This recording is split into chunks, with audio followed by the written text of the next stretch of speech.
აცნობს პაკისტანი ისე როგორც ირანი აცნობს ისრაელს საერთოდ სახელმწიფო და ამას არ უნდა არსებობდეს იქ ხო ასეთ დროს ირანმა რომ მოითხოვა პაკისტანში გასაგებია უნებრივია ხო შენ რო ჩადიხარ ამ პაკისტანში ისრაელს ასე უნდა იმ შენს მოკავშირეს ვისთანაც ერთად ომს აწარმოებს ირანთან წავიდა ამაზე ამერიკაც ახუჭა თვალე ვიცე-პრეზიდენტად ჩაფრინდა ისლამაბადში დაждდა ეს მხოლოდ იმ შემთხვევაში გამართებოდა თუ აქ ხელი მოეწერებოდა შეთანხმებას რომ ირანი ათმობს და აქ მოვედით ახლა ჩვენთან ამიტომ იძენს განსაკუთრებულ მდგომარეობას შავი ზღვა და ფას რომ თუ კარგად დავხედავთ რუკას ანუ ნებისმიერ წერტის ირანის ახლა ირანი გვერდით არის მოხსენებათ ხო წოდება შავ ზღვაში ამერიკის ფრეგატი ან მოკავშირე ქვეყნის ფრეგატი შავი ზღვა ახსენა რუბიომ ალბათ გასულ ხო ოსების პრემიერთან დარეგვის შემდეგ რომ შავ ზღვაზე და უსაფრთხოებაზე ქონდა საუბარი ანუ ანაკლიაში სახელმწიფო დეპარტამენტის წარმომადგენლის ჩავარდა მე რუბიოს ზარისა და შავი ზღვარი ნახსენები და მე ლაპარაკის იმაზე რომ რა დელეგაცია უნდა ჩამოვიდეს ამერიკიდან შეგვიძლია ძალიან დიდი ალბათობით ვივარაუდოთ რომ შავ ზღვაში ეს უკვე გძნობს ამერიკა რომ ეს თუნდაც დაიდოს რამე ზავი მეთმაქნას ირანთან და გაჩერდეს ეს ირანში ამერიკის სპეცსამსახურების მიერ მოწყობილი და სამხედროების მიერ მოწყობილი ეს ოპერაცია რომელიც პირდაპირ თქვა ჯერ წარმატებული ნამდვილად არ არის გამოიწვევს ხანგრძლივ გვადიან დაპირისპირებას და შავი ზღვის თემა იქნება ძალიან სერიოზული რუსეთის ჩავარდა ხო როგორც უნგრეთში ასევე ირანში პირწმენდად მოდი თქვა რუსეთისთვისაც შავი ზღვა არის ასე ვთქვათ არსებითი და გადაწყვეტი და ესეთი ეგზისტენციური საკითხი ამერიკისგან მაგრამ ის ახლა აქტიურად ამ უნგრეთის მე რუსეთს ეს უნგრეთის თემა ანგრევს ფაქტიურად პოლიტიკურად ანგრევს ხო კიდევ უფრო დიდ მნიშვნელობას იძენს თბილისში რომელსაც ამერიკელები ჩამოყავს ანუ ვართ ძალიან დიდი და სერიოზული საფრთხის წინაშე და ამ დროს საქართველო არის გახლეჩილი ამავდროულად პერსპექტივის აქ სასწრაფოდ ჩასატარებელი არჩევნა ეს პრეცედენტი ახლა რაც შეიქმნა უნგრეთში ხმის დაცვის დროს არავითარი манипуляციები არ იყო და ეს გამოჩნდა რეთესნეთ ამას რა ბერკეტები ქონდა ნახეთ მაინც ეს ევროპა ვთქვათ ევროპული კულტურა ხალხს ვინც მეტ მიიყვანდა ვინც მეტ ხალხს მიიყვანდა ვისი პროპაგანდას გააჭირდა მისი ხომ თელი უნგრეთი მოდებული იყო ზელენსკის სურათები ორბანის სურათები ზელენსკის და მატერიალ უკრაინის მოსალოდნელი ომი ჩათრევა ომში ჩაგიდრევენ და არ იმუშავა ამან უბანთან არაშინებდნენ არავის რაღაცა და წააგო კატასტროფულად და როდესაც ის მან ეს დაინახა რომ ხალხი არ ადგილს ხმას მან პირდაპირ თქვა რომ მე არ მომცა ხმა უნგრელმა ხალხმა და მიულოცა ესეც შევა უნგრეთის ისტორიაში და ეს პრეცედენტი ეს უნდა გაითვალისწინოს ყველაფერი თბილისში იმიტომ რომ ჩვენ ევროპისკენ მივდივართ ჩვენ ევროპისკენ თუ მივდივართ და ხალხი გეუბნება არას ხო და თქვა რომ მე ხედავ რომ ხალხი მეუბნება არას 24 წელს თუ თვალსაჩინო იყო ძალიან ბევრი ხალხი მოვიდა აჩენებს რომ უთხრეს არა მაგრამ განსხვავებით ორბანისგან რომელიც არ წავიდა სამოქალაქო და არ დავიდა გახლე ჩადრა ხალხი და საკუთარ ხალხს წაპატივი ივანიშვილი ამაზე 24 წელს არ წავიდა იქნება ახლა მაინც დაინახო ჩვენ ბოლო დავჭით ამ სივრცეში დავჭით ბოლო რუსული სატელიტი ესე 9 აპრილი ხო არის ხო აი ამ ხელა თარიღია ხო ყველა აღიარეს მეტნაკლებად ხო და ეს 26 მაისია ის დამოუკიდებლობის დღე მაინც 26-ში აღინიშნება 26 მაისს ხოთაშორის და ეს 9 აპრილი რაღაც ნიველირებულივით არის ამ შემთხვევაში. აი საზოგადოება იმასაც ვერ დააღწია თავი რომ აი ამ გაურებასაც თავი რომ დააღწიოს. ან რაღაც გავში განხილვა ჩაატაროს რაღაც პოლიტიკურ ელიტებს შორის ელემენტარულად რომ აი ამის წონა და ფასი და სიმაღლე და თუნდაც პრაგმატული მნიშვნელობით ამის ღირებულება რომ დაადგინოს. ამ კონსტიტუციით სახელმწიფოს სუვერენიტეტი ეკნობა 31 მარტის რეფერენდუმს. ვინც მოიტანა ეს რეფერენდუმი ვის ძალა, ვის შექმნა ეს დამოუკიდებელი საქართველოს ეს საოცარი დოკუმენტი, რომელსაც ჩვენი შვილები და შვილიშვილების დაეყნობიან. მუდმივი იქნება ეს, რომელში იკითხავს ვინმე რას ეყნობა, რომ აფხაზიც მონაწილეობდა ამაში, ოსიც მონაწილეობდა ამ რეფერენდუმში, ყველა მცხოვრები საქართველოში, ყველა მონაწილეობდა ამ რეფერენდუმში, ხო? და მათ ყველამ ხმა მისცეს საქართველოს დამოუკიდებლობა. და ეს არის ქვაკუთხედი და ფუნდამენტი ქართული სუვერენული სახელმწიფოს. რომ ვინც გააკეთა ის პოლიტიკური ძალა დაემხეს სამხედრო ძალით და ვინც არის ცოცხალი აი ამ საბჭოს წევრები, უზენაეს საბჭოს წევრები, იმათ არავინ ხელს არ ართმევს. არც ასწრებენ არაფერს. ეს არის გასაკეთებელი, ამას ხელისუფლება არ გააკეთებს. ამას უნდა აკეთებდეს დღეს ოპოზიცია. ერთშვენიერ დღეს რომ დათქვან, რომ ზუსტად აქ სადაც დაიღვარა უმანკო სისხლი იმ ადამიანებისა, იმ ახალგაზრდებისა განსაკუთრებით, ვინც დაიღუპენ ზუსტად იმ რეფერენდუმისთვის, იმ სულისკვეთებისთვის, რომ საქართველოს დამოუკიდებლობა არ წაეთმია. რუსებს ვინ გვართმევდა გასული? გვართმევდა რუსეთი. აუცილებლად. და მე რომ დაჩეხეს ამ რუსებმა ეს ნიჩბებით ეს ადამიანები, რომ იმ ადგილას, იმ წმინდა ადგილას შეიკრიბონ, ყველა შევიკრიბოთ ჩვენ მრავლობითში და იქ დავთქვათ ერთშვენიერ დღეს რომ ჩვენი ერთობა უნდა იყოს კონსტიტუციის პირველი მუხლი და ეს არაკონსტიტუციური ხელისუფლება სამწუხაროდ რომელიც გვყავს რომელიც არ უცნი არავის და დღემდე და ასე უნდათ ბოლომდე იყვენ ეს შეუძლებელი ეს არის კოჭლი პარლამენტი ამ ხელისუფლებას ეს არ აწყობს აქ შევეხოთ იმ თავად თემას რაჭის ქართულ ოპოზიციას პირველი ყველაზე მთავარი მე ვარქმევ ამას შარლ მიშელის ავადმყოფობა. ეს ვირუსი შეეყარა მაშინ, როდესაც ძალიან კარგად მიდიოდ მე ამ პროცესის მონაწილე გახდით, აი შალვანათელაშვილი თვითონ ვიკრიბებოდა. ხო? თუმცა იყვენ ხალხი იქ, მათ შორის უზენაეს საბჭოს წევრები, ხელისმოწერების რამდენიმე კაცი ამაში მონაწილეობდა. და იქ ვამბობდით ამას, რომ ეს უნდა ერთობა უნდა იყოს საყოველთაო და ხელისუფლებას ეშინოდა ამის და რა მოხდა? რაღაცა შეიტყუეს ტერმინი საშინელება დღემდე იმეორებენ ამას ახალ ცოტა ნაკლებად მაგრამ ბარიერი გადალახული აი ეს თუ არ ამის ნიველირება არ მოხდა შენ ბარიერი გაქვს შენ ის გაქვს შენ ფული გაქვს შენ რაღაცა გაქვს და აქ თუ არ მოხდა დაждომა სწორედ იმ უზენაეს საბჭოს ხალხთან და მის ხალხთან ძალიან ბევრია საქართველოში არ მოხდა სულიად დამოუკიდებელი თუნდაც რუსთაველზე ვის დგას ექიმები ხალხი რომ პოზიტიური ხალხი პოლიტიკაში ჩართული მაგრამ მე ამას სულ ამბობ ისინი პოლიტიკოსები არიან პოლიტიკოსობა მართლა იმას ბარიერი გადალახვას კი არის აღიარება სამშობლოს სიყვარული სამშობლოს ზოლა და ამას აკეთებენ ეს ადამიანები აი ეს ხალხი ყველა უნდა იყოს თანაბარი ერთად დაждდე სადღაც შეკრებილი სადღაც აი ამ თემაზე ასე ყველა თანაბარი ვიქნები იქ არ იქნება ვიღაცა უფროსი იცით რომ მე ვარ თავარი ოპოზიცია ეს სად არის ნახე ხელისუფლება სად იცინის თუ შენ ხარ თავარი კიდე შენ ჩვენ აგერ დაგეხმარებთ რომ იქ ყავს ვიღაცები რომ ჩვენთან კავშირებზე და ნახეთ ფრენსის ფუკუიამა ასეთი თანხმობის ერთ-ერთი უდიდესი ფილოსოფოსი ის წერს რომ არა ოქრო არა ნავთი არა ხელოვნური ინტელექტი არამედ ქვეყნის აყვავების საფუძველი იქნება ნდობა. დღეს ოპოზიციის მთავარი უბედურება არ არის ივანიშვილი. ან ყობახიძე. არამედ ხალხი არ ენდობა. გაწყვეტილია კავშირები. ამის აღდგენა მხოლოდ ამით შეიძლება რომ ხალხმა დაინახოს იქ ბარიერ გადალახულები კი არის და ახლა შევიკრიბეთ რომ რაღაც ალიანსი შევქმნით. რატო არა ჩვენი? თან იმადა შარლ მიშელი არ დაგავიწყეს უკრაინის ომამდე იყო. ეს ძალიან მნიშვნელოვანი მომენტია. რა არის გამოსავალი აქედან? რომ შარლ მიშელი სულ იქნება ის ძალიან დიდი შეცდომა. ყველა ეს ადამიანები მე აღმოჩნდნენ პარლამენტში თბილისის აუძლებში ყველა გამოიყენა ჩააცემენტა თავისი მაშინვე კოწლი პარლამენტი ივანიშვილმა ამდენი ხნით დღემდე არის ხა ესენი სად არიან ამ ქუჩაში ან ციხეში ხო?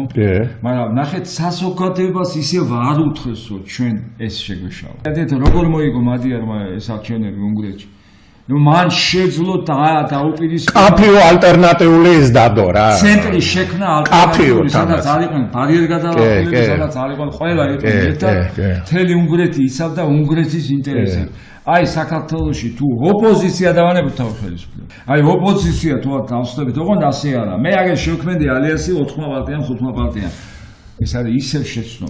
უნდა მოხდეს ტოტალური გაერთიანება ყველა ძალის პირველ რიგში თქვენთან, უზენაეს საბჭოს იმ ხალხთან, ვინც ეს რეფერენდუმი დადო.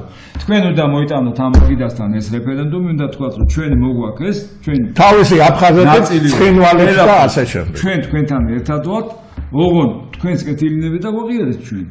აი ეს ერთობა თუ შედგება, აი ეს ერთობა მოვა უმრავლესობით პარლამენტში, იმან უნდა მიიღოს ის ახალი, როგორ შეიძლება თქვი, გამთლიანებული, სადაც ყველა გამთლიანდება. ერთ-ერთმა ოცნების პოლიტსაბჭოს წერმა დაუსვა კითხვა, როცა კონსტიტუციაზე მუშაობდა 2017 წელი. ხომ არ შეიძლება კონსტიტუციაში ეროვნული ცნობიერების საკითხი შევიტანო? და ოღახიზის ეროვნული ცნობიერება, ხო ეს სახიფათო რაღაცა. ნახეთ, ეროვნული ცნობიერება არის. მერეც გაიმეორა ეგ სხვათა შორის. რამდენჯერმე გაიმეორა ეს. და ნახეთ, მისთვის ეროვნული ცნობიერება არის სახიფათო. და არის ის რა არის ეროვნული პირდაპირ ღია კამერების წინ თქვა რომ მე არის რა არის ეროვნული ცნობიერება ეს რა არის.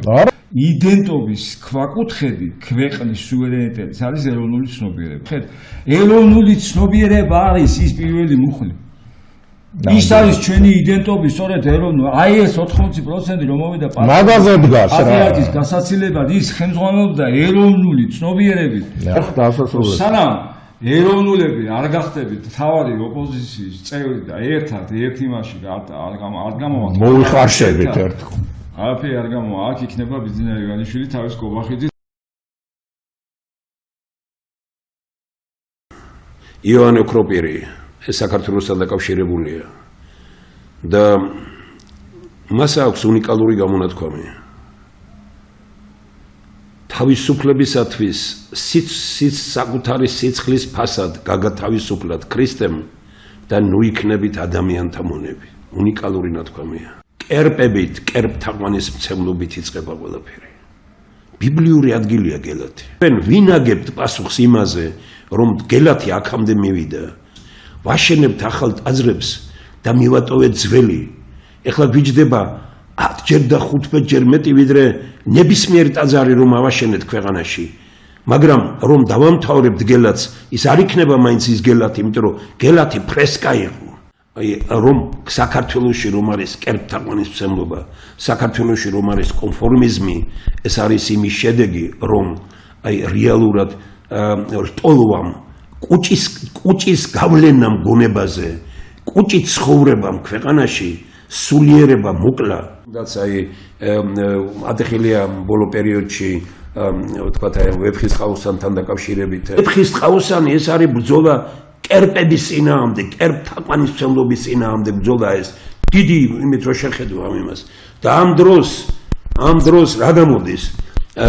როგორადაც ამას ძალიან ბევრი და თანაც როდის ბატონებო ვნებისკვირა მინდა ამ შემთხვევაში რომ ვნებისკვირაში ვთქვათ აი ეს გმირები თუნდაც ყველაფერში მართალი რო რა თქმა უნდა რობერტ სტურუა რომ დიდი ოსტატია თანაც ავანტიურისტია ეს თავისი ბუნებით ეხლა მან როგორც დადგა ეს თავის დროზე მე ინგლისში მითხრეს რომ ესე იგი კარგი დადგმულია რიშარდი და ესენი რაც არის მაგრამ ავანტიურისტული ბუნებითაა დადგმულიო და მე ყოველთვის ხედავდი ამას ახლა ჩემი ურთიერთობა სტურუასთან ყოველთვის გამორჩეული და კარგი იყო ბოლო პერიოდამდე ვიდრე ბიძინე ავანიშვილი გახდებოდა მისი კერპი ძალიან დიდი ხანია რობერტ სტურუას სპექტაკლზე აღარ მივდივარ და აღარ მივდივარ იმის გამო რომ კერპთაყვანის მცემელთან უკვე აღარ მინდა ისე იმით უფრო რომ მისი წინაპრები ბოლშევიზმით იყვნენ დატვირთულები მაგრამ ბევრი ასეთი რომ მათ არ უკადრეათ და ესე იგი აღმოჩნდა რომ თითქოს ებრძოდა იმ წარსულს თავისი წინაპრების წარსულს მაგრამ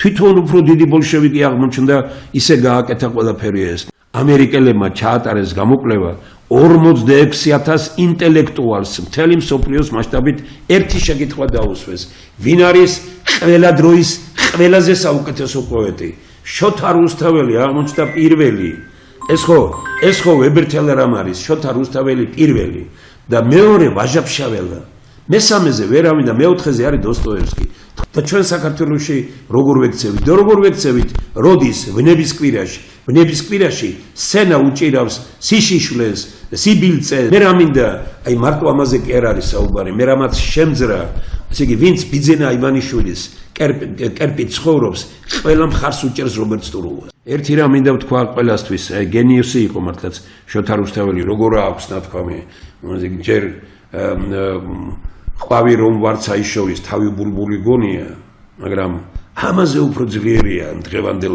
დღესაც შეესაბამება მოყვარე მტერი ყოვლისა მტერთაგან უფრო მტერია.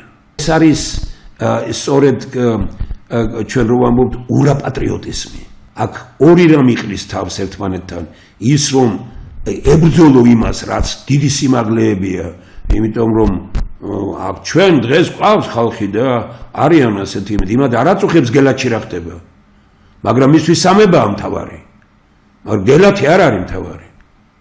არაბეშენებია სამება და გადაგვერჩინა, იგი ძალიან მაღალ დონეზე გაგვეკეთებია ყველა ტაძარი, რომელიც ეკუთვნის საუკუნეებს და ასეთი ტაძრები როგორიც გინდათ, სიონი გინდათ, ესე იგი ანჩისხატში რა მდგომარეობა, აბსოლუტურად სიძველისად მე ბაგრატი, გელათი, ასე არ დაგმოხეჯებია ყველაფერი. მოგველო ამისთვის ეს გაცილებით უფრო ეროვნული საქმე იქნებოდა, მაგრამ მე დარწმუნებული ვარ რომ მოვა დრო, როდესაც ადამიანები, რომლებიც ტაძარს ააშენებენ, მათ ან არ მიცემს კურთხევას ჩვენი ეკლესია, როგორც ეს კათოლიკურმა ეკლესიამ გააკეთა თავის დროზე ქურდების და აბაზაკების მიერ აშენებულ და ვინცაც ფული ქონდა არასწორად ნაშოვნი იმათ აშენებულ ეკლესიებს კურთხევა არ მიცა, ან ის მაინც იქნება ქვეყანაში, რომ ის ვინც ეკლესიას და ტაძარს ააშენებს, ის უკვე პოლიტიკაში აღარ უნდა მოდიოდეს.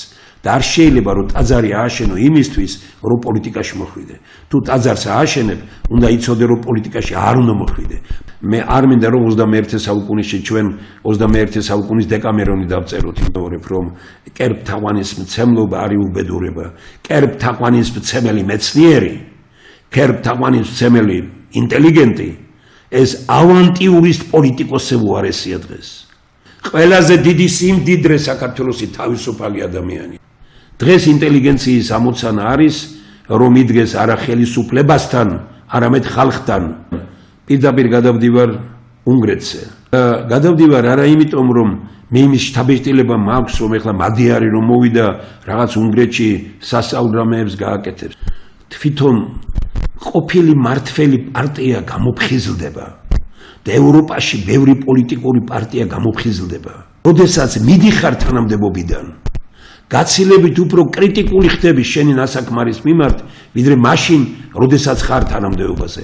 მე ეს ვნახე. აი ამიტომ ეს მონაცვლეობა თვითონ მარტო იმისთვის კი არ არის კარგი, რომ ვინც მოვიდა ის ბევრ რამეს გააკეთებს, არამედ ვინც მომავალში უნდა მოვიდეს, ან ვინც წავიდა იმასაც აფიქრებს ბევრ რამეზე. აი მადიარის სხვა რო გადაწყვეტილება არ მიიღოს, ყველაზე მაგარ გადაწყვეტილებას უკვე გამოაცხადა, რომელსაც იღებს, რომ პრემიერ-მინისტრად მხოლოდ 8 წელი შეიძლება იყო, 2 არჩევა.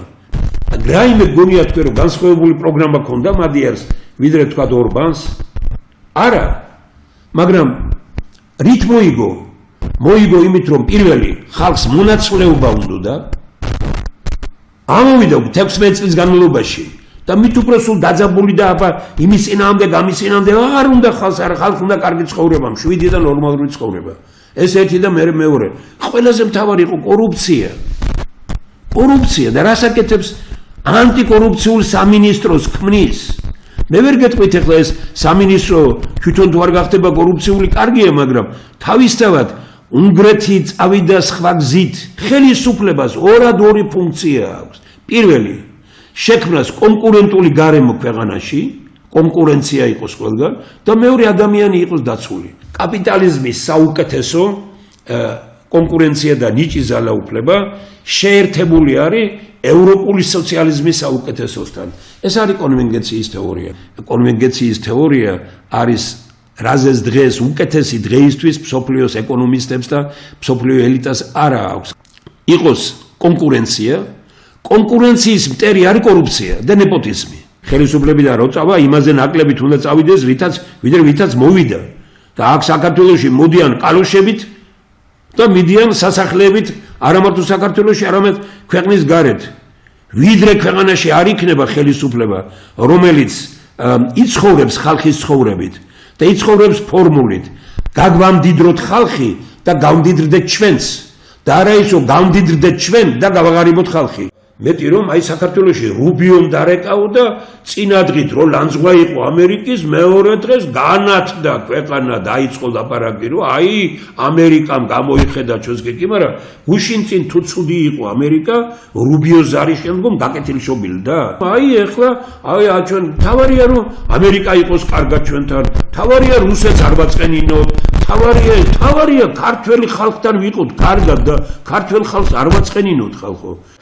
ვის უნდა დაიჭირა უკეთეს მხარი ორბანისთვის? ამერიკის პრეზიდენტმა, რუსეთის პრეზიდენტმა, ჩინეთის პრეზიდენტი თუ კომუნისტური პარტიის პირველმომდივანმა, ინდოეთმა, იტალიამ, ყველა დიდმა სახელმწიფოს, ყველა დიდი სახელმწიფოს მეთაურმა პრაქტიკულად მხარი დაუჭირა. უნგრელმა ხალხმა თქვა რომ თავარი ჩვენ ვართ ამ ქვეყანაში. აი და ორბანი იმით არის დასაფასებელი რომ არ მოინდომა გაყალბება არჩევნების. ადამიანები რომლებმაც კერპებად აქციეს ბიძინა ივანიშვილი, მიხეილ სააკაშვილი, ედუარდ შევარდნაძე, ასტანა ბაშიძე, მათი გაკარება პოლიტიკასთან არ შეიძლება. ესე იგი აი გონიათ რომ აი ვინ უნდათ პატრიარქად, მე ამას არც ვეხები და არც ვიტყვი, უბრალოდ გული მწყლება იმაზე, რომ ძალიან ბევრმა პიროვნება ვინ გვეკითხება ჩვენი კარიან, ესე იგი მეუფეები და იმათ უნდა გადაწყვიტონ, აი აგერ ჩვენ სამოქალაქო პირებმა და ექსპერტებმა დაიწყეს საუბარი. ეს არის გეუბნებით, რომ სიწამხდრე უკვე. იწყება დიდი მოგზაურობა, რომელიც დაკავშირებულია ეძღვნება პატრიარქის ხსოვნას და ამავე დროს ერთიან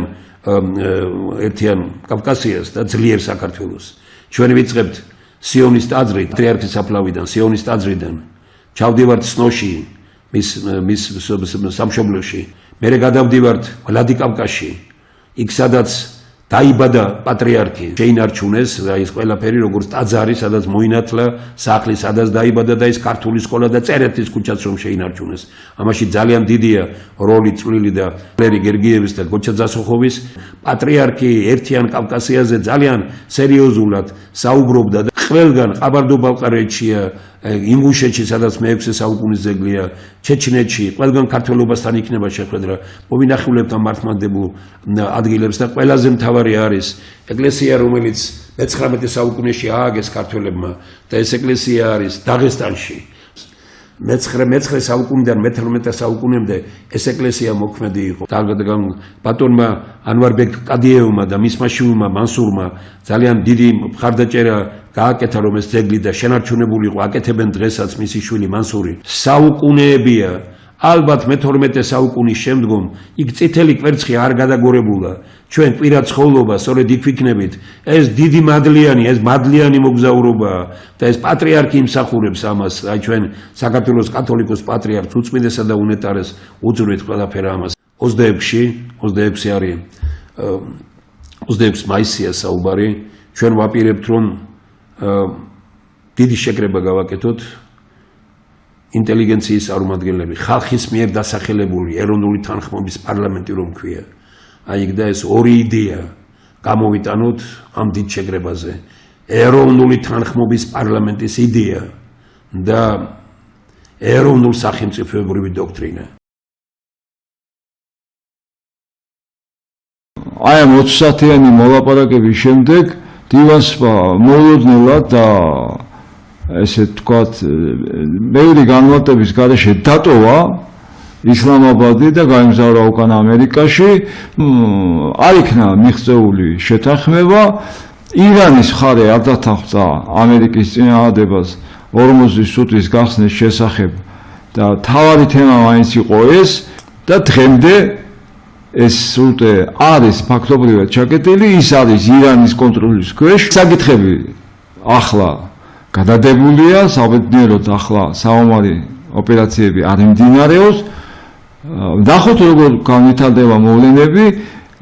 აქ თან ახლავს ამ პროცესს ამერიკისთვის, რა თქმა უნდა, არასასიამოვნო და არასასურველი ფაქტი, რომ ტრამპმა ვერ დაითანხმა ვერც ბრიტანეთის და ვერც ევროკავშირის წევრი სახელმწიფოები რომ მათ მიიღონ მონაწილეობა ამერიკის შეერთებულ შტატებთან ერთად ორმუზის სრუტის გახსნის ოპერაციაში წყდება და იგივე განცხადებას აკეთებენ ევროკავშირის წევრი ქვეყნები, რომელთაც ხიათ გამოთქვეს, მაგალითად მაკრონმა განაცხადა უკვე, გერმანიამაც იგივე დაადასტურა და სხვა ქვეყნებაც, მათთან არ ყოფილა შეთანხმებული ეს სამხედრო ოპერაციის დაწყება ამერიკის შეერთებული შტატების მხრიდან და შესაბამისად ისინი არ არიან მზად იმისთვის, რომ სამხედრო ოპერაციაში მიიღონ მონაწილეობა.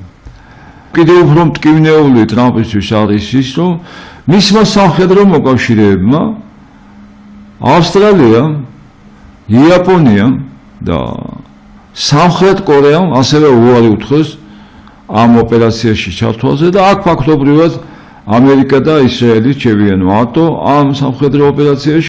აი ამ ვითარებაში რაც ახლა ირანშია სულ გაჭიანურდა ეს და ისე არ მოხდა როგორც ამერიკის პრეზიდენტ ტრამპს წარმოედგინა. შავი ზღვის აკვატორიაში აი ესეთი ხომალდები წვდებიან ირანის ნებისმიერ წერტილს, ხო? ან ახლოს არის ირანი ჩვენთან. და ასეთ შემთხვევაში ამერიკის შავი ზღვა იძენს სტრატეგიულ მნიშვნელობას. აქედან იწყება ლაპარაკი უსაფრთხოებაზე, სისტემაზე, საქართველოსთან ურთიერთობაზე. აი ამას ჩვენი მთავრობა არ აღიარებს, არ ამბობს არაფერს, ჩვენ ძალიან კარგად გვახსოვს, რომ რუსულ-ჩინური კომპანიის შემოყვანა უნდოდა ანაკლიაში. ახლა ამაზე უკან დაიხიეს, იქ რაღაც რუსები არიან, რაღაც ჩინელები და ახლა ამერიკელები ჩაიყვანეს იქ. პირველი საკითხი რადგან ეს შავი ზღვა იყო ნახსენები სწორედ რუბიოს სახელმწიფო დეპარტამენტის მიერ კობახიზესთან საუბრის შემდეგ საუბარი იქნება ამაზე, რომ შავ ზღვაში ამერიკელებს სურთ თავისი ყოფნის ნიშნულობის გაზდა შეიძლება ითქვას. ბუდაპეშტში და მთლიანად უნგრეთის ტერიტორიაზე ჩატარებული გადამწყვეტი საპარლამენტო არჩევნები. მოგეხსენებათ 16 წლის განმავლობაში უნგრეთს მართავდა ორბანის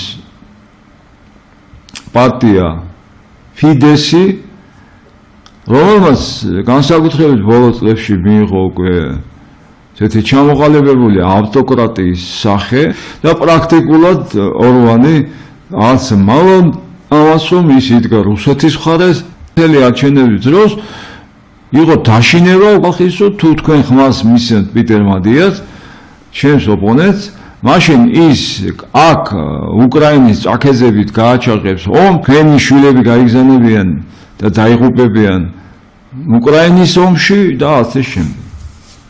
ეს აღმოჩნდა კონტრპროდუქტიული ორბანისთვის და უნგრეთში გუშინ ორბანი დამარცხდა კატასტროფულად შეიძლება ითქვას, მისმა კონკურენტმა მიიღო კონსტიტუციური უმრავლესობა, რომ ეს ძალიან მნიშვნელოვანია ჩვენთვის, საქართველოსთვის და ძალიან მნიშვნელოვანია ევროპის ერთობისთვის. არასებული რაოდენობა გამოვიდა ხალხის უპრეცედენტო 80%-ზე მეტი, რომ არ მიეცათ საშუალება ორბანისთვის გაეყალბებინა ან რამე მანიპულაციები ჩაეტარა ვანშერთან დაკავშირებით. ორბანმა აღიარა დამარცხება, უნდა თქვათ აუცილებლად შევა უნგრეთის ისტორიაში როგორც დადებითი ფაქტი, რომ ამით ორბანმა სამოქალაქო ომი აცილა თავიდან თავის ქვეყანას და ძირითად საკითხებზე ილაპარაკა პიტერ მადიარმა. პირველი შეესახებოდა იმას, რომ მან უკვე თქვა, რომ ის აღარ დაადებს ვეტოს უკრაინისთვის 90 მილიარდი დოლარის გამოყოფას. მან ასევე ილაპარაკა რუსეთზეც და თქვა, რომ რა თქმა უნდა ენერგო რესურსი, რომელსაც ღებულობს ქვეყანა უნგრეთი რუსეთიდან რჩება დღის წესში და ამ გეოგრაფიას ვერავინ არ შეცვლის, მან ეს სიტყვა იხმარა ზუსტად, მაგრამ ეს არ აპირებს მეგობრობას პუტინთან. ევროკავშირი ამ შემთხვევაში ეს ბოლო ფორპოსტი იყო, ასე ვთქვათ, ავტოკრატიული რეჟიმი, ავტოკრატიული ინსტიტუციისა უნგრეთში, სადაც დადიოდნენ ჩვენი ბედოლათებიც, ყველაზე ადრე სწორედ ფიცომ სლოვაკეთის პრეზიდენტმა მიულოცა მადიას გამოთქვა სურვილი თანამშრომლობის და მასთან ერთად მიულოცა ოცნების პრემიერმა კობახიძე გამოთქვა სურვილი უნგრელ და ქართველ ხალხს შორის განვითარდება მომავალი თანამშრომლობა. არაერთი რუსი პოლიტიკოსი და ანალიტიკოსი აღნიშნავს, რომ ორბანს არჩევნები წააგებინა 11 ათნაკლები ტრამპმა. ის ფაქტი, რომ 3 დღით ადრე უნგრეთში არჩევნებამდე ტრამპმა მიავლინა იქ ჯეი დივენსი, ესეც ძალიან უცნაური რამ იყო. და საერთოდ ჯეი დივენს ძალიან სულ რაღაცებში ხვევენ აი ამ ბოლო თქვით უკვე ხო ირანთან მოლაპარაკებები რომელიც წინასწარ არ იყო ცნობილი რომ რამე იყო მზად და ასეთ თარებაში მისი გაგზავნა ისლამაბადში ეს მისი რეპუტაციისთვის ძალიან სერიოზული დარტყმა იყო და ასევე არანაკლებ სერიოზული დარტყმა იყო ბუდაპეშტში 3 დღით ადრე არჩევნებამდე ეს ხო პირდაპირ საჯარო ჩარევა სუვერენული ქვეყნის არჩევნებში, როდესაც მან პირდაპირ მოუწოდა უნგრელ ხალხს, რომ არ მოусმინოთ ბრიუსელს, ევროკავშირის წევრი ქვეყნის დედაქალაქში იძახის ამას ამერიკის ვიცე-პრეზიდენტი. რა თქმა უნდა, ეს შეურაცხყოფილი იყო უნგრელი ხალხისთვის და რა თქმა უნდა, ეს გარკვეულ გავლენას ნამდვილად მოახდენდა არასწორი ნაბიჯი. ასეა თუ ისეა, უნგრეთში ხალხმა გაიმარჯვა, უნგრეთში გაიმარჯვა ხალხის ნებამ. ხა თუ ჩვენ წარმოვიდგენთ, რომ რატო ტრამპი, რატო გაუშვა ტრამპმა დივენსი ახლა გარეგნულად შეიძლება ეს ასე ჩანდეს, რომ ტრამპი და პუტინი ერთად ეხმარებოდნენ, ხო? მაგრამ ეს ასე არ არის, რა თქმა უნდა, სულ სხვა ინტერესები ჰქონდა რუსეთს. რუსეთისთვის ეს იყო ფორპოსტი, ასე ვთქვათ, შუაგულ ევროპაში. ამის აი ამ რუსულ უნგრული სპეცსამსახურების ყველაზე კარგი მაგალითი იყო უნგრეთის საგარეო საქმეთა მინისტრის სიატოს და ლავროვის საუბრები, რომელიც გასაჯაროვდა, სადაც ევროკავშირის დახურული სხდომების მასალები და ინფორმაციები ამ სხდომის დამთავრებიდან 1 საათის შემდეგ სიატოს უნგრეთის საგარეო საქმეთა მინისტრის მიერ ხსენდებოდა პირდაპირ ლავროვს. ეს იყო კატასტროფა. უნგრეთი მაინც სხვა იყო, ეს იყო ევროკავშირის წევრი ქვეყანა, ნატოს წევრი ქვეყანა, რომელიც შუაგულ ევროპაში იყო რუსული კოშკი ფაქტიურად. და ეს კოშკი გადავიდა უკვე ევროპის კონტროლის ქვეშ. ეხლა საქართველოს მიერ უკვე ეს აღდგენები ხო, ანაკლიას ჩაყვანა ამერიკის წარმომადგენლის რუბიოს ზარი, კობახიძის მიერ მილოცვა დღეს, როდესაც რუსეთი ამბობს, რომ ჩვენ არ მიულოცავთ და კობახიძე მიჩქარამდილი და ადრე მიულოცა. ესეც ალბათ საკმაოდ ესე ყურად იღებენ, ასე ვთქვათ, კრემლში რა ხდება, თბილისშიც რა ხდება, ხომ არ არის სომხეთის მსგავსი, ასე ვთქვათ, ორმაგი თამაში, როცა ჩვენ გვაჩვენებენ, რა ხო ყველაფერი კარგად არის, მაგრამ თბილისიც შეიძლება გვისხდება ხელიდან და ინტერესი ჰქონდა ამერიკას. ამერიკის ინტერესი სულ სხვა, ეს არ არის არანაირად დაკავშირებული რუსეთთან. ამერიკას სულს ძალიან რა თქმა უნდა, რომ გააკონტროლოს ევროპაში სიტუაცია, ამას ვერ ახერხებს ინგლისის, ბრიტანეთის ინტერესები დაუახლოვდა ევროკავშირის ინტერესებს, როგორც არასდროს და აქ შეღწევას ტრამპი ვერ ახერხებს. უნგრეთიც მისთვის იყო ფორპოსტი. აი დღეს ესეც შეიცვალა. ტრამპმაც პრაქტიკულად დაკარგა.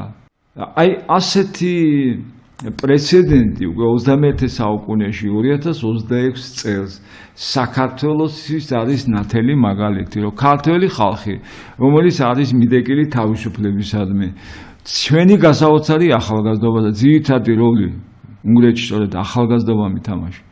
სწორედ ჯერითი ახალგაზრდა ლიდერი აირჩიეს 51 წლის არის.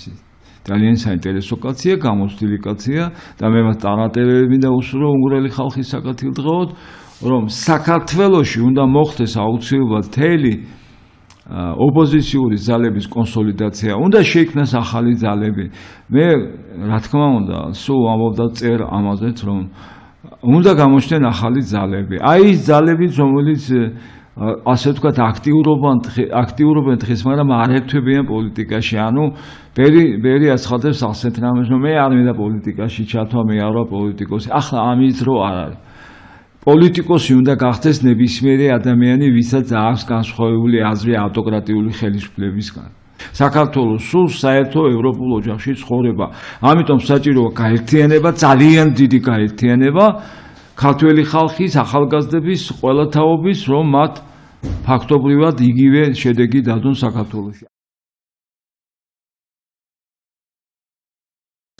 ჩვენი ქვეყანა აღარ არის დემოკრატიულ რელსებზე, ჩვენი ქვეყანა აღარ არის დემოკრატიული სახელმწიფო.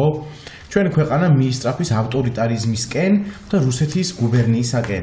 ეს ყველაფერი რაც დღეს საქართველოში ხდება, დაწერილი არის რუსეთში, მოსკოვში და ამ მოქმედებელი და ერთგვარი მართველი რომ ეს კონკრეტული რუსული გეგმა განხორციელდეს, არის ბიძინა ივანიშვილი.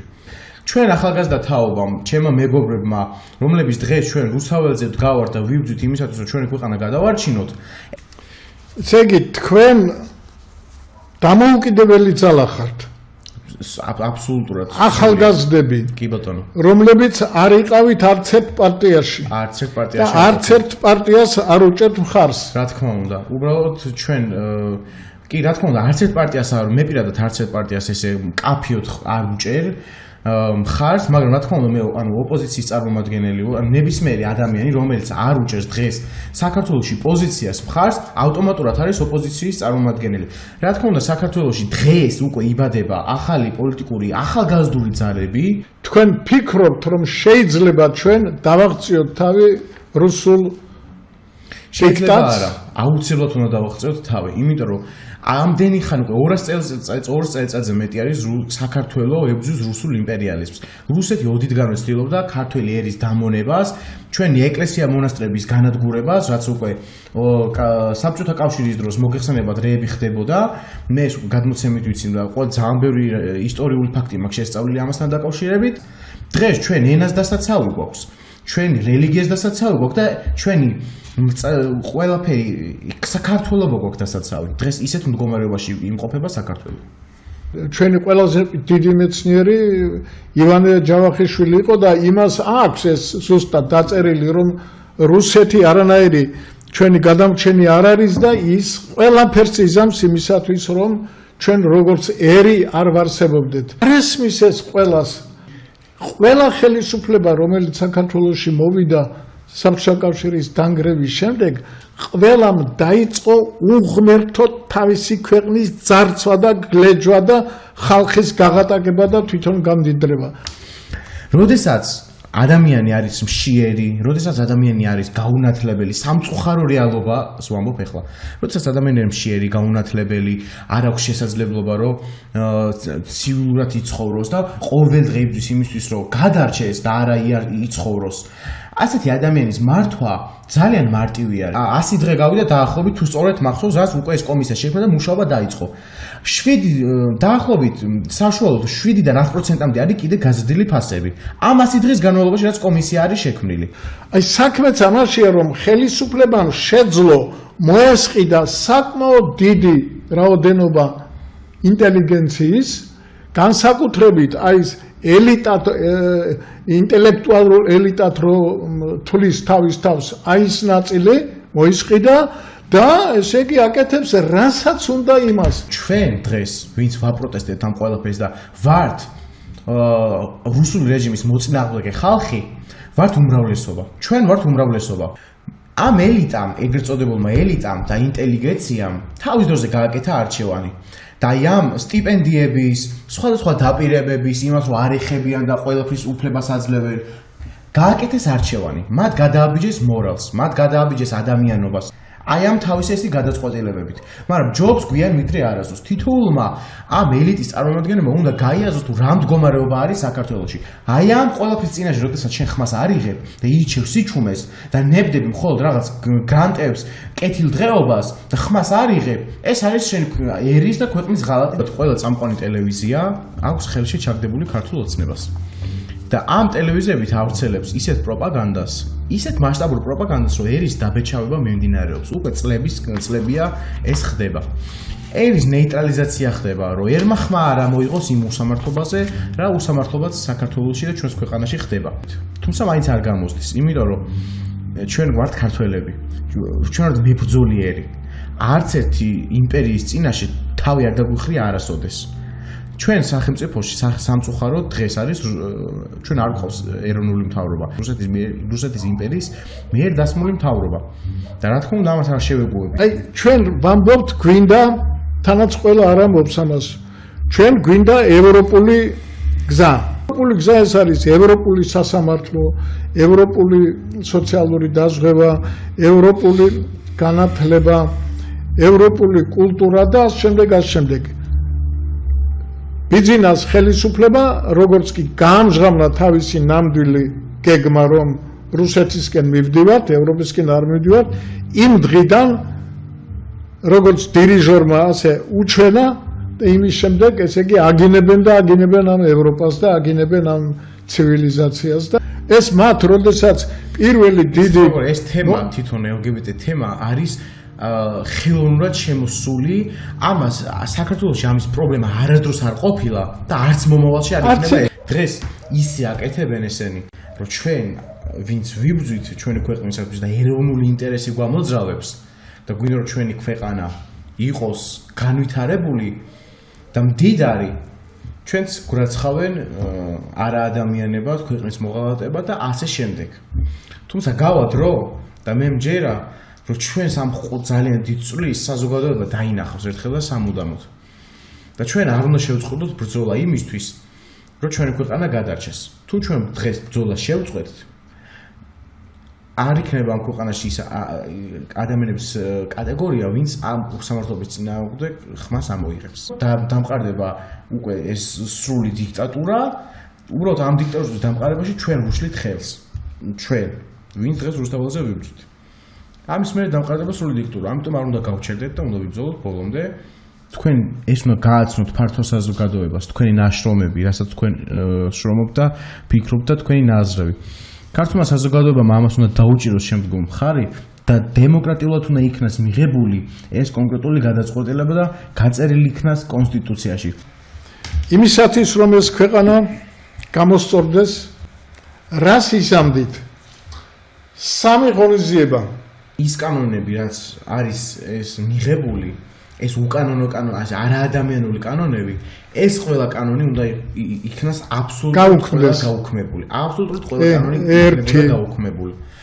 აუცილებლად დავიწყებდი მე პირადად საერთაშორისო ცივილურ დასავლურ საზოგადოებასთან მაქსიმალურ მოლაპარაკებებს, მაქსიმალურად ჩემი ქვეყნის იქით წაყვანას. დასავლეთთან ინტეგრირებას. რა თქმა უნდა, დასავლური ინვესტიციები და დასავლური კეთილდღეობა ჩამომეტანა მე ჩემს ქვეყანაში. ალბათ მივიღებდი ისეთ კანონს, რომ აბსოლუტურად ყველა სისტემის თანამშრომელს გავწმინდავდი და მხოლოდ დარჩებოდნენ ისეთი ხალხი, ვინც ნამდვილად ქვეყანას ემსახურება და აუცილებლად განმავითარებდი რეგიონებს კიდევ. მასშტაბური პროექტები გვჭირდება რეგიონში, რადგან რეგიონი იყოს განვითარებული და მოხდეს თბილისის დეცენტრალიზაცია. აი მე ჩვენ უბრალოდ ამ მეცნიერთა კონგრესი ვთვლით, რომ ერთ-ერთი და ეს აგერაკ მე-9 პუნქტად გვიწერია, თუმცა ეს პირველიც უნდა იყოს. ამას ქვია გოლდა მეიერის ფორმულა.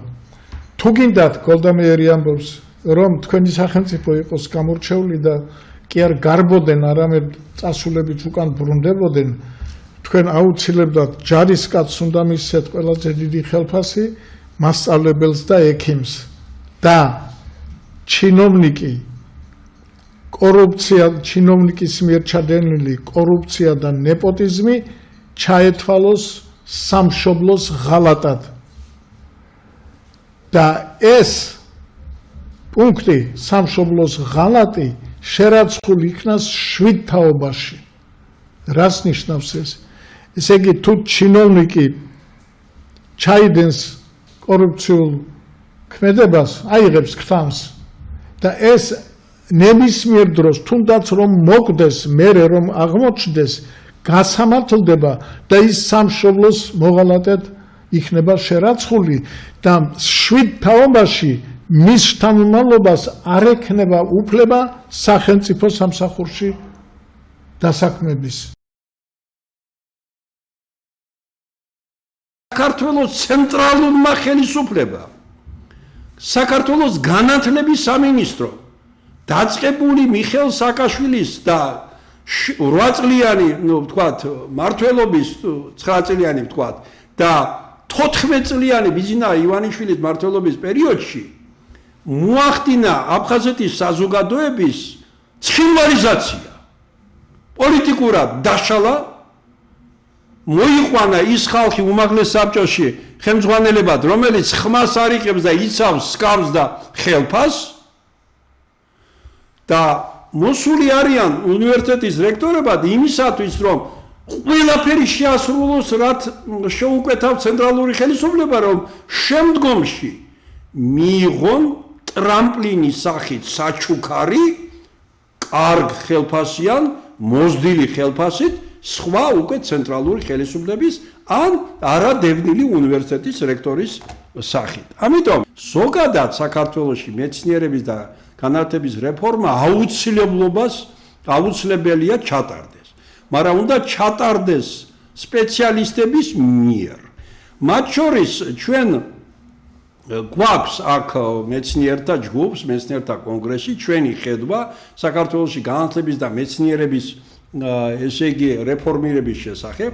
ჩვენი მიდგომა, სხვა ექსპერტების მიდგომა უნდა შეჯერდეს, გავიტანოთ ღია დისკუსიაში, მოსახლეობა, სპეციალისტები ფართო წრეებში, უნდა იყოს ყველაფერი ტრანსპარენტული.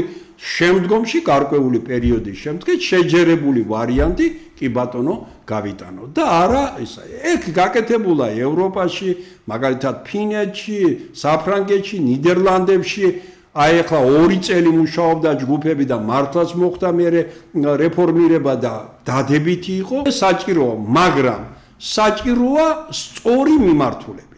და რა ის რომელშიც პოლიტიკური მდგენელი არის ბევრად უფრო მაღლა ვიდრე ის. მე მივესალმები იმას, რომ უნგრეთში მიუხედავად იმისა, რომ პიროვნება 16 წელი იყო ესე იგი უნგრეთის მართველი და ფიქრობდა როგორმე ისეთი ესე იგი კონსტიტუცია მივიღო, ისეთი საარჩევნო კოდექსი მივიღო, რომ მაქსიმალურად ბოლომდე გადავჭრა თავისუფალი არჩევნების ვთქვათ შესაძლებლობა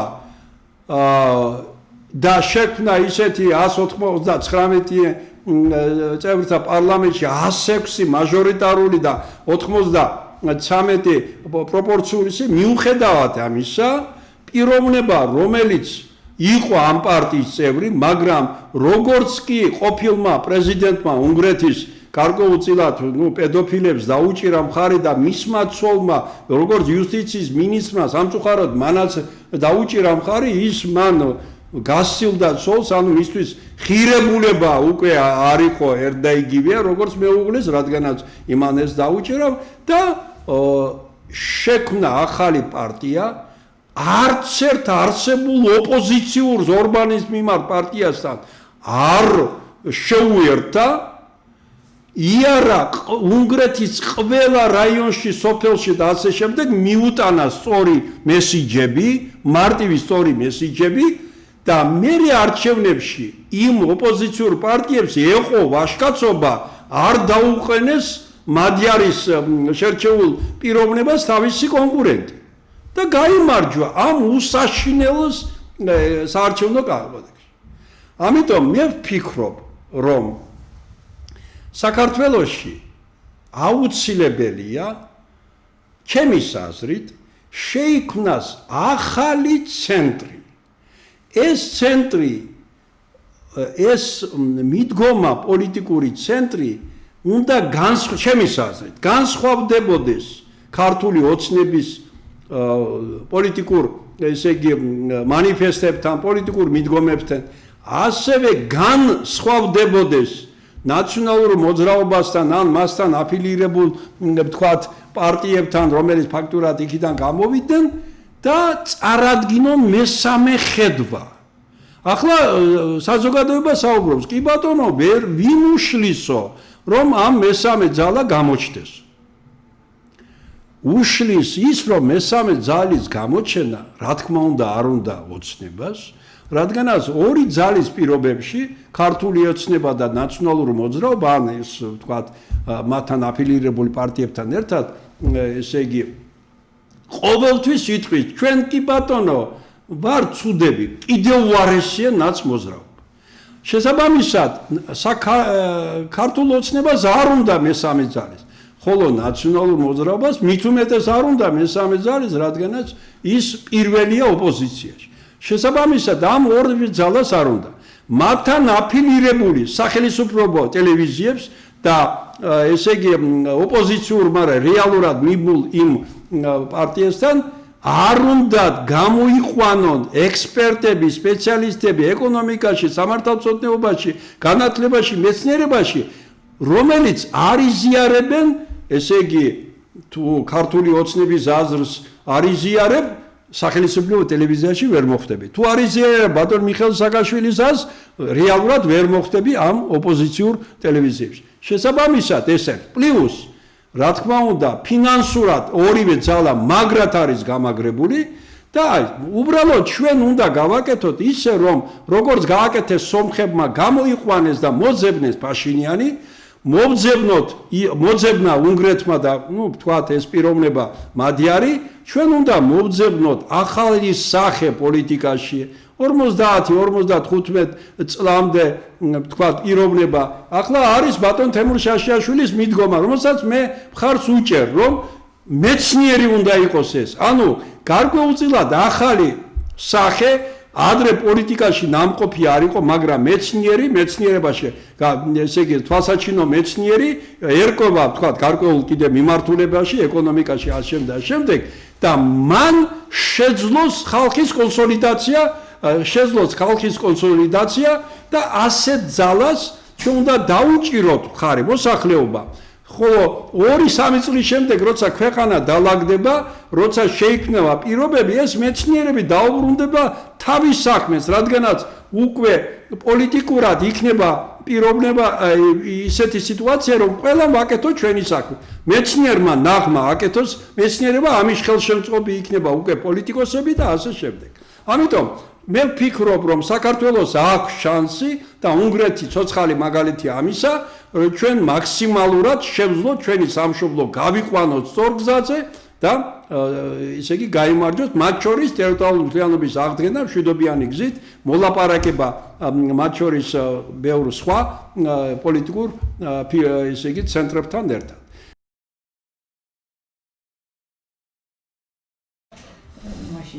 უნივერსიტეტში ვსწავლობდი ისტორიის ფაკულტეტზე და იქ იყო ერთი ამბავი ატეხილი თვითონ უნივერსიტეტშიც და ჩვენ ფაკულტეტზეც დარბოდა ეს KGB აშინებდა ხალხს, ცდილობდა რომ დაეშინებია და თვითონ 14 აპრილი რომ დადგა ეს შიში იქნა გადალახული. ასეთი განწყობა იყო, რომ ეს კონკრეტულად იმდენად მნიშვნელოვანი საკითხია, რომ ეს შიში და ეს უნდა იქნეს დაძლეული, იმიტომ რომ ძალიან მნიშვნელოვანია, რომ ამ შემთხვევაში ეს მიზანი, რომელიც საბჭოთა კავშირს ყოველთვის ჰქონდა, ეროვნული იდენტობის ნიშნების მოშლაზე. საკეთებდნენ ისინი თანდათანობით ჰქონდათ და ინსტიტუციაში ეწერა გარკვევით, რომ ქართული ენა არის სახელმწიფო ენა. გარკვევით. კი, ამ დროს გადაწყვეტეს, რომ უკვე დროა, რომ ეს უკვე ჩამოვალაბორანტოთ. ბიჭი გადადგა, უკვე შემდეგი ეს ჩათვალეს და კომუნისტში გამოქვეყნდა, თუ არ ვცდები ხო, კომუნისტში რა თქმა უნდა, მოხვდა ეს კომპრომისა პროექტი. ეს რომ გამოქვეყნდა ეს მახსოვს ამ ავტორი ნაძემ, რომელიც ეს სტუდენტი არ იყო, ჩვენი ასაკის არ იყო, ეს უფროსი ასაკის ადამიანი იყო. და მან თქვა, რომ მაგრამ ერთად ვიყავით ამ საკითხში. ხო და მან თქვა, რომ ესო აუცილებლად მოყვება ამასო დიდი ელვარება. დიდი დემონსტრაცია მოყვებოდა. რაღაც მაშინ ეს მე ვერ წარმოვედგინა. ხო და აღმოჩნდა, რომ სწორად უგრძნია მას და მართლაც ესე წინა დღეებში თუ უბრალოდ ეს KGB-ს დიდი აქტივობა იგრძნობოდა და პეტიციები დგებოდა, იყო შეკრებების, მაგრამ ამ შეკრებების დროს, ფაკულტეტზე შეკრებების დროს ერთსულოვნება იყო ამ საკითხში. ეს რა? ამათი დიდი გამორჩეული განსაკუთრებით თვითონ უნივერსიტეტის სუპის აქტიურობა და აგრეთვე ზოგადად მთელი მასშტაბით. ატეხეს ისეთი პანიკა, დაბარებები, მე სკოლებს აფრთხილებდნენ ვიცი. კი, გაცოცა. სკოლების ჩაკეტვები და ჩარაზვა უпроსორეთ. ხო და ისე ყველამ გაიგო რა თავარია, რომ ისე რაღაცა ხდება, ვინც არის რაღაცა ხდება, თითქმის ყველამ გაიგო რომ რაღაც ხდება და გამოიწვია ეს უკვე ესეთი დიდი მასის თანაც ცნობილი იყო დრო, რომ ეს საკითხი გადაწყდებოდა ამ დროს. ძალიან დიდი მასა გაემართა უკვე ბუნებრივად. მე არ მგონია რომ ამას ვინმე ერთი ან ორი ვინმე ორგანიზატორი ყავდა. მე შეიძლება ვიცოდე, მაგრამ შეიძლება არ ვიცი, მაგრამ მე როგორც ვიცი ესე არ იყო. უბრალოდ სხვადასხვა ჯგუფები იყო, თვითონ საზოგადოება იყო, სხვადასხვა დაწესებულებები იყო და აი ეს ფაქტორი კიდე რომ ეს ძალიან გავცელდა. გავს ეს პროცესი გარკვეული ხა ზუსტად ანალოგიური ვერ იქნება, მაგრამ ვამსგავსებ აი რომ დაიწყო ეს მოძრაობა 1-2 წლის წინ. აი რუსული კანონმდებლობის წინააღმდეგ და მე უკვე არჩევნების გაყალბების საკითხიც შეემატა და ყველაფერი. აი ეს დიდი საპროტესტო მოძრაობა რომელიც დღემდე გრძელდება. მომენტები როცა ისეთი რაღაცები ხდება რომ ნერვები გეშლება რომ სათანადო რეაქცია არ არის საზოგადოებაში. არჩევნები რომელი ბოლო არჩევნები რო იყო საპარლამენტო. იმ არჩევნების წინ გამოვიდა ივანიშვილი. და ისეთი საოცრებები თქვა, რომ დაგიჭიროთ დაგხოცოთ და დემოკრატიის დატავალი აღარ უნდა დავტოვო, კაცი ამბობს, ხო, პოლიტიკური წყობის შეცვლა მოინდომეს პირდაპირ ანტიკონსტიტუციური გადატრიალებას ნიშნავდა ეს ერთი საკითხი. პლურალიზმის და საერთოდ დემოკრატიის წინააღმდეგ მიმართული და ამავე დროს საგარეო ორიენტაციის ეს დასავლეთ პირდაპირ განცხადება რომ იგივე კონსტიტუციაში დაფიქსირებული დასავლეთ ევროპული ორიენტაცია, ევროატლანტიკური ორიენტაცია სრული ხაზგასმული გადასმა. მაგას შევეხებით. და მეორე მიმართულება რომ აშკარად პროგრამა ჩანდა უკვე მათი, რასაც რუსეთი პირდაპირ მოითხოვს, რომ უნდა მოხდეს ახალ რეალიებთან შეგუება. ამას ამბობს ამ ფორმულას პირდაპირ რუსეთი. რას ნიშნავს ეს ახალი რეალიები? ის რომ საქართველოს მცნოს, ესე იგი რომ ესენი არ არის საქართველო. მას დავასრულებ რომ აი ეს მაგალითად მოვიტანე ეს გამოსვლა, როცა აი ასეთ განაცხადს აკეთებ, რომ ჩვენ ავართ დამნაშავე, ჩვენ ბოდიში უნდა მოვიხადოთ და შემდეგ კონსტიტუციურ უმრავლესობა გვჭირდება რომ ეს ყველაფერი მოვამგვაროთ. გავაფორმოთ შემდგომ აუცილებლად. აი ესეთი განცხადება გაკეთდა და ახლა ამაზე უარესი ვთქვათ რა უნდა გააკეთოს, ხო, ხელისუფლებას მეცურებს ვერ წარმოიდგენ. ხო და ამაზე იმ ეტაპზე არ იყო რეაქცია. შეეხება იმას, რომ ცხადია შევარდაძე ამას ამ გადაწყვეტილებას 14 აპრილს უბრუნდები ვერ მიიღებდა თვითონ და არ აწყობდა თავისივე კარიერისთვის, რომ სისხლი დაღვრილიყო და ამიტომ რახანა ესეთ სერიოზული სახე მიიღო და ამხელა ძალა დაუპირისპირდა ძალის ჩვეულებრივ საბჭოთა კავშირის პირობებში ხაზგასმდნენ და ეგეთი რაღაცა უკვე 70-იან წლებში გავსი რაღაცა რა თქმა უნდა ყოფილა მათ ჩათვალა რომ ეს არ იქნებოდა ხელსაყრელი მისთვის და მიძულებული გახდა რომ დაეხიათ უკან და ეს მართლმსაჯულების თვალსაზრისით აი დღევანდელს რო შეიადაროთ შედარება არ იქნება ამათ სასარგებლო სხვათა შორის აი უკვე რომ მილევადია და იგივე ბრეჟნევის დროსაც აი ამ შემთხვევაში არ შეიძლება რომ შედარება მოხდეს, იმიტომ რომ მაშინ იმ პერიოდში სხვათა შორის იგივე საბჭოთა ხელისუფლება ეს ადგილობრივი ხელისუფლება იყო თუ ცენტრალური, ისინი ანგარიშს უწევდნენ იგივე დასავლეთის აზრს. მაგრამ ახლა ეს რითი აიხსნება, ესე იგი როცა სიჩუმეში ხდებოდა ეს ყველაფერზე მიდიოდა. მაგრამ თუ ეს გახმაურდებოდა და მაშინ უკვე ერიდებოდნენ რეზონანს ერიდებოდნენ. ესენი არ რეაგირებენ სათანადოდ დასავლეთის დაწოლაზე, იმიტომ რომ მაშინ ერთიანის იყო საბჭოთა ხელისუფლება იყო და იმათ არ აწყობდათ ეს თავიანთი იმიჯის გარკვეულ შენარჩუნებაზე გარკვეულად მუშაობდნენ. და ეს ამ შემთხვევაში მთელი პასუხისმგებლობა უკვე საქართველოს სახელით ხდება. და არა საბჭოთა სახელით. და ამიტომ შემკვეთ სექსუალურ აინტერესებს საქართველოს პირიქით აინტერესებს, როგორ არა, აინტერესებს, რაც შეიძლება დაშორდეს დასავლურ ღირებულებებს საქართველოს და ჩამოშორდეს და რუსეთის წინაშე დარჩეს პირისპირ. ნუ რაღაცა მოხურჭი მაინც რჩება, იმიტომ რომ დამოკიდებული არიან ზოგადად სოფლიო სისტემაზე ფინანსურად ყოველდღიურად. გასაგები და თავ შეუულიათ გარკვეული გამოიყენონ მათ წინააღმდეგ ზომები და კი ეს რჩება, მაგრამ მთავარი ფაქტორი ამ შემთხვევაში არის ის შეკვეთა, რომელიც მიღებული აქვს, რომ ეს უნდა გააკეთოს. ეხლა არის მოძრაობა ტოტალიტარიზმისკენ, მიზანდასაყრელი მოძრაობა ტოტალიტარიზმისკენ. აი თქვენ თავზე კანონები, რომელსაც ეხლა ეგენი იღებენ, კანონები ხო საერთოდ ესენი ანაქრონიზმია. ანაქრონიზმი აბსოლუტური. მშვენიერი რაღაცა რაც მოხდა უნგრეთში, შეიძლება ნამდვილად შეიძლება. ოღონდ ეს მოითხოვს ძალიან დიდ ძალისხმევას, რომელიც გასაზრდელი, ასე ძალიან დიდი ძალისხმევა ჭირდება. ამათია, მაგ ოპოზიციის ყველაზე დიდი ბრალეულობა და დანაშაული არ მინდა თქვა, მაგრამ ძალიან დიდი მდგომარეობდა იმაში, რომ ამათმა კოალიციური მთავრობის პროექტი და ის რწმენა ვერ შემოიტანეს ხალხში. თავი მაინც არის ის მუხტი, რომელიც უნდა აუცილებლად. ოღონდ კიდევ იმეორე თვითორგანიზაცია და შედეგზე ორიენტირი, როგორც 14 აპრილს მოახერხა ხალხმა, იგივე უნდა გავაკეთოთ. 26-ში შემდეგაც და ახალ არჩევნებში თუ ვადამდელში თუ გარდამავალში. ორიენტირებული არ არის ეს მოძრაობა.